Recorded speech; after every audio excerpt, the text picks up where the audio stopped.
saan naabot na part, guys. So, yun ang nangyari, guys. So, nung nag-grade 1 na ako, guys, sa bayan ng Bambang, Nueva Vizcaya. From Kasibo, Nueva Vizcaya to Bambang, Nueva Vizcaya. Wala pang sasakyan nung araw. Nilalakad namin noon, guys. From parang one day, one night na nilalakad namin para marating namin ang Bambang, Nueva Vizcaya. Kasi parang yun ang pinakabayan ng Kasibo, Nueva Vizcaya. Nilalakad ko, bata pa ako. Ang galing ko maglakad, guys. Biruin mo one day, one night para makarating kami sa bayan na yun kasi doon ako mag-aaral. Pero hindi ako nagpatuloy na mag-aral doon kasi hindi ako marunong mag-Ilocano, hindi ako marunong mag-Tagalog. So, umiiyak ako.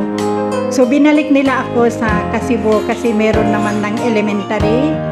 Nung araw doon hanggang grade 4.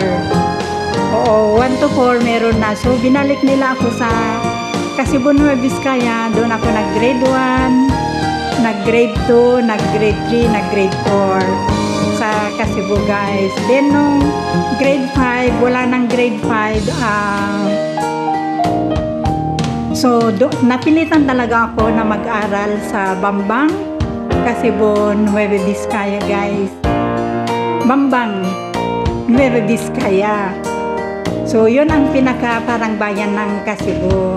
So, doon ako nag-grade 5 at doon ako nag-graduate ng elementary sa Bambang, Nueva Vizcaya.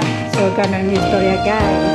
Punta tayo naman sa part 4 kasi mahaba talaga, guys.